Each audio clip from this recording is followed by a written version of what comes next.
Alhamdulillah ya. Semoga kita selalu dalam lindungan Allah Subhanahu wa Ta'ala dan bisa menuntut ilmu dengan penuh semangat. Ya, bertemu lagi dengan Bu Risa. Pada pertemuan kali ini kita akan mempelajari tema meraih kasih sayang Allah Subhanahu wa Ta'ala dengan ihsan. Hayo, di sini ada yang sudah tahu yang dimaksud dengan ihsan itu apa ya? Ada yang tahu? Baik, Ibu jelaskan ya. Kata ihsan berasal dari kata hasuna yahsunu hasanan yang artinya baik.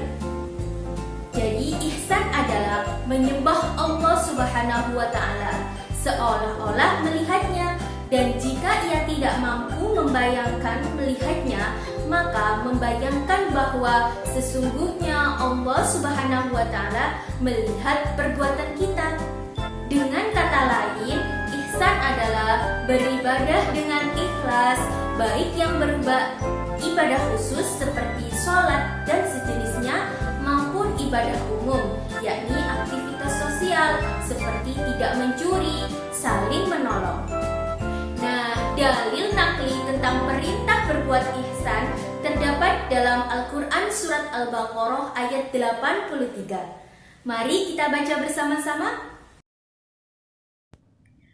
Bismillahirrahmanirrahim.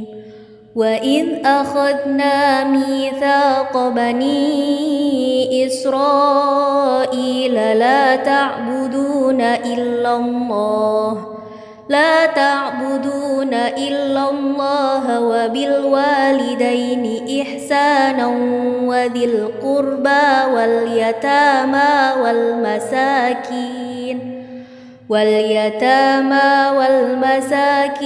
wa qulu linnasi husnan wa aqimus sholata wa atuz zakah thumma tawallaytum illa qalilan minkum wa antum mu'ridun.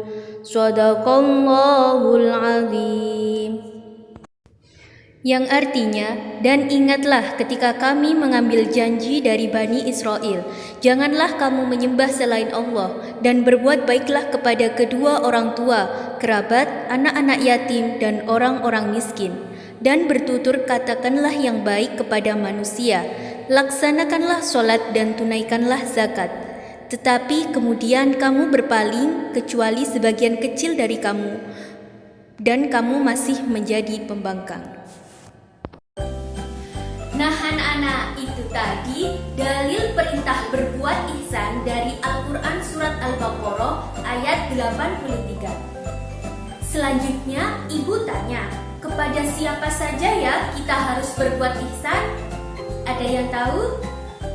Ya, yang pertama ihsan kepada Allah Subhanahu wa Ta'ala, yaitu berlaku ihsan dalam menyembah kepada Allah Subhanahu wa Ta'ala, baik dalam bentuk ibadah yang khusus seperti sholat, puasa, ataupun ibadah umum yang disebut dengan ibadah ghairul maghdub, yakni ibadah sosial seperti belajar, berdagang, makan, tidur, dan semua perbuatan manusia yang tidak bertentangan dengan aturan agama. Selanjutnya anak-anak, ihsan kepada sesama makhluk ciptaan Allah Subhanahu wa Ta'ala. Nah, kepada siapa saja ya? Yang pertama, ihsan kepada orang tua. Berbuat baik kepada kedua orang tua ialah dengan cara mengasihi, memelihara dan menjaga mereka dengan sepenuh hati, serta memenuhi semua keinginan mereka selama tidak bertentangan dengan aturan Allah Subhanahu wa Ta'ala. Yang kedua, ihsan kepada kerabat karib, yakni menjalin hubungan baik dengan kerabat karib merupakan bentuk ihsan kepada mereka. Bahkan Allah Subhanahu wa Ta'ala menyamakan seseorang yang memutuskan hubungan silaturahmi itu sama dengan perusak di muka bumi. Nah, yang ketiga, ihsan kepada anak yatim. Berbuat baik kepada anak yatim ialah dengan cara mendidiknya dan memelihara hak-haknya. Yang keempat, ihsan kepada fakir miskin. Berbuat ihsan kepada orang miskin ialah dengan memberikan bantuan kepada mereka, terutama pada saat mereka mendapatkan kesulitan. Yang kelima, ihsan kepada sesama manusia. Jadi anak-anak, hendaklah kita melembutkan ucapan, saling menghargai satu sama lain dalam pergaulan, menyuruh kepada yang ma'ruf dan mencegah kemungkaran. Selanjutnya, ihsan kepada binatang. Berbuat ihsan terhadap binatang adalah dengan memberinya makan jika ia lapar, mengobatinya jika binatang itu sakit, tidak membebaninya di luar kemampuannya, tidak menyiksanya jika ia bekerja, dan mengistirahatkan jika ia lelah. Bahkan pada saat menyembelih, hendaklah menyembelihnya dengan cara yang baik. Yang ketujuh, ihsan kepada alam sekitar. Alam raya beserta isinya diciptakan untuk kepentingan manusia. Maka dari itu, untuk kepentingan kelestarian hidup alam dan manusia sendiri, alam harus dimanfaatkan dengan penuh rasa tanggung jawab. Baik anak-anak, itu tadi bentuk-bentuk ihsan.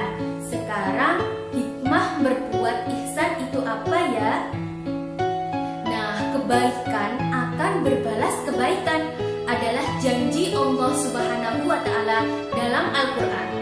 Berbuat ihsan adalah tuntutan kehidupan kolektif, karena tidak ada manusia yang dapat hidup sendiri.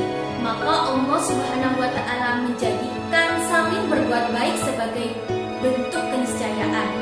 Berbuat baik atau ihsan kepada siapapun akan menjadi stimulus terjadinya balasan dari kebaikan yang dilakukan.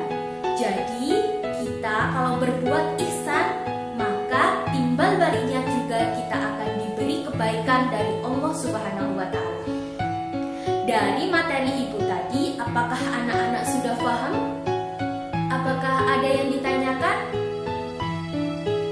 Ya baik, demikianlah tadi ya materi dari Bu Lisa tentang meraih kasih sayang Allah Subhanahu wa Ta'ala dengan ihsan.